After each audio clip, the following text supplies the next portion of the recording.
Life on the Mississippi by Mark Twain, Chapter 10. Completing My Education. Whosoever has done me the courtesy to read my chapters which have preceded this may possibly wonder that I deal so minutely with piloting as a science. It was the prime purpose of those chapters, and I am not quite done yet. I wish to show, in the most patient and painstaking way, what a wonderful science it is. Ship channels are buoyed and lighted, and therefore it is a comparatively easy undertaking to learn to run them. Clear water rivers, with gravel bottoms, change their channels very gradually, and therefore one needs to learn them but once. But piloting becomes another matter when you apply it to vast streams like the Mississippi and the Missouri, whose alluvial banks cave and change constantly, whose snags are always hunting up new quarters, whose sandbars are never at rest, whose channels are forever dodging and shirking, and whose obstructions must be confronted in all nights and all weathers without the aid of a single lighthouse or a single buoy. For there is neither light nor buoy to be found anywhere in all this 3,000 or 4,000 miles of villainous river.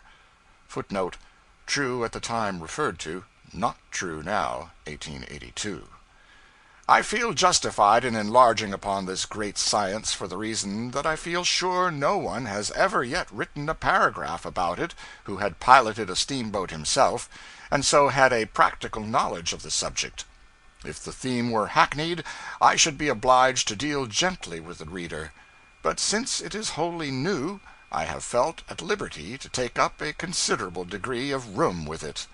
When I had learned the name and position of every visible feature of the river, when I had so mastered its shape that I could shut my eyes and trace it from St. Louis to New Orleans, when I had learned to read the face of the river as one would cull the news from the morning paper, and finally, when I had trained my dull memory to treasure up an endless array of soundings and crossing marks, and keep fast hold of them, I judged that my education was complete.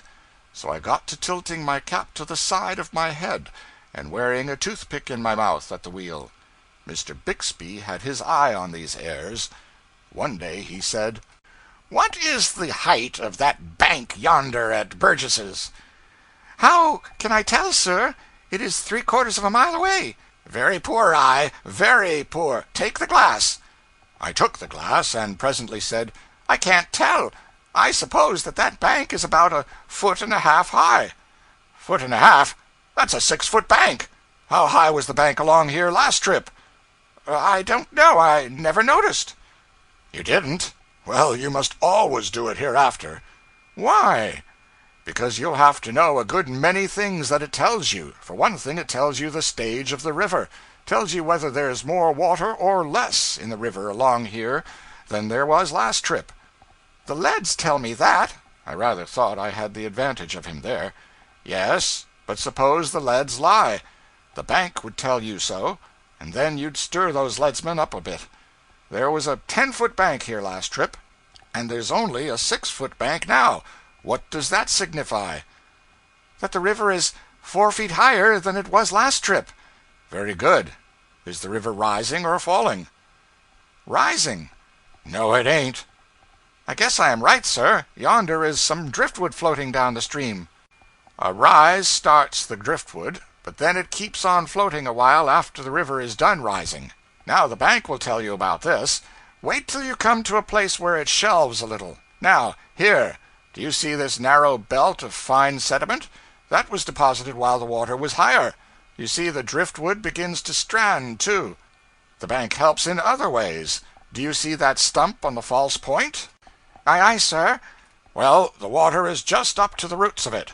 You must make a note of that." "Why?" "Because that means that there's 7 feet in the chute of 103. "But 103 is a long way up the river yet." "That's where the benefit of the bank comes in. There is water enough in 103 now, yet there may not be by the time we get there. But the bank will keep us posted all along. You don't run close chutes on a falling river, upstream. and there are precious few of them that you are allowed to run at all downstream. There's a law of the United States against it. The river may be rising by the time we get to 103, and in that case we'll run it. We are drawing how much? 6 feet aft, 6.5 forward. Well, you do seem to know something. But what I particularly want to know is, if I have to keep up an everlasting measuring of the banks of this river 1,200 miles, month in and month out. Well, of course. My emotions were too deep for words for a while. Presently I said, "And how about these chutes? Are there many of them?" "I should say so. I fancy we shan't run any of the river this trip as you've ever seen it run before, so to speak. If the river begins to rise again, we'll go up behind bars that you've always seen standing out of the river, high and dry like the roof of a house. We'll cut across low places that you've never noticed at all, right through the middle of bars that cover 300 acres of river. We'll creep through cracks where you've always thought was solid land. We'll dart through the woods and leave 25 miles of river off to one side. We'll see the hind side of every island between New Orleans and Cairo." "Then I've got to go to work and learn just as much more river as I already know." "Just about twice as much more, as near as you can come at it." "Well, one lives to find out. I think I was a fool when I went into this business." "Yes, that is true, and you are yet, but you'll not be when you've learned it." "I can never learn it." "I will see that you do." By and by I ventured again. "Have I got to learn all this thing just as I know the rest of the river, shapes and all, and so I can run it at night?" "Yes, and you've got to have good fair marks from one end of the river to the other that will help the bank tell you when there is water enough in each of these countless places, like that stump, you know. When the river first begins to rise, you can run half a dozen of the deepest of them. When it rises a foot more, you can run another dozen. The next foot will add a couple of dozens, and so on. So you see you have to know your banks and marks to a dead moral certainty, and never get them mixed. For when you start through one of those cracks, there's no backing out again, as there is in the big river. You've got to go through, or stay there 6 months if you get caught on a falling river. There are about 50 of these cracks which you can't run at all except when the river is brimful and over the banks." "This new lesson is a cheerful prospect." "Cheerful enough. And mind what I've just told you. When you start into one of those places, you've got to go through. They are too narrow to turn around in, too crooked to back out of, and the shoal water is always up at the head, never elsewhere. And the head of them is always likely to be filling up, little by little, so that the marks you reckon their depth by, this season, may not answer for next." "Learn a new set, then, every year?" "Exactly. Cramp her up to the bar. What are you standing up through the middle of the river for?"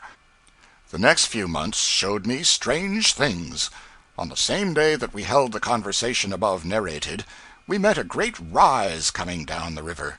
The whole vast face of the stream was black with drifting dead logs, broken boughs, and great trees that had caved in and been washed away. It required the nicest steering to pick one's way through this rushing raft, even in the daytime, when crossing from point to point. And at night the difficulty was mightily increased. Every now and then a huge log, lying deep in the water, would suddenly appear right under our bows, coming head on. No use to try to avoid it then. We could only stop the engines, and one wheel would walk over that log from one end to the other, keeping up a thundering racket and careening the boat in a way that was very uncomfortable to passengers. Now and then we would hit one of these sunken logs in a rattling bang, dead in the center, with a full head of steam, and it would stun the boat as if she had hit a continent. Sometimes this log would lodge and stay right across our nose, and back the Mississippi up before it. We would have to do a little craw fishing then, to get away from the obstruction. We often hit white logs in the dark, for we could not see them till we were right on them. But a black log is a pretty distinct object at night. A white snag is an ugly customer when the daylight is gone. Of course, on the great rise, down came a swarm of prodigious timber rafts from the headwaters of the Mississippi, coal barges from Pittsburgh, little trading scows from everywhere, and broad horns from Posey County, Indiana, freighted with fruit and furniture, the usual term for describing it, though in plain English the freight thus aggrandized was hoop poles and pumpkins. Pilots bore a mortal hatred to these craft, and it was returned with usury. The law required all such helpless traders to keep a light burning, but it was a law that was often broken. All of a sudden, on a murky night, a light would hop up right under our bows, almost, and an agonized voice, with a backwoods wang to it, would wail out, "Where in the you going to? Can't you see nothing? You dash egg-sucking, sheep-stealing, one-eyed son of a stuffed monkey!" Then, for an instant, as we whistled by, the red glare from our furnaces would reveal the scow and the form of the gesticulating orator as if under a lightning flash, and in that instant our firemen and deckhands would send and receive a tempest of missiles and profanity, one of our wheels would walk off with the crashing fragments of a steering oar, and down the dead blackness would shut again, and that flatboatman would be sure to go into New Orleans and sue our boat, swearing stoutly that he had a light burning all the time, when in truth his gang had the lantern down below to sing and lie and drink and gamble by, and no watch on deck. Once, at night, in one of those forest-bordered crevices behind an island, which steamboatmen intensely describe with the phrase, "as dark as the inside of a cow," we should have eaten up a Posey County family, fruit, furniture, and all, but that they happened to be fiddling down below, and we just caught the sound of the music in time to sheer off, doing no serious damage, unfortunately, but coming so near it that we had good hopes for a moment. These people brought up their lantern, then, of course, and as we backed and filled to get away, the precious family stood in the light of it, both sexes and various ages, and cursed us till everything turned blue. Once a coal-boatman sent a bullet through our pilot-house when we borrowed a steering oar of him in a very narrow place. End of chapter 10.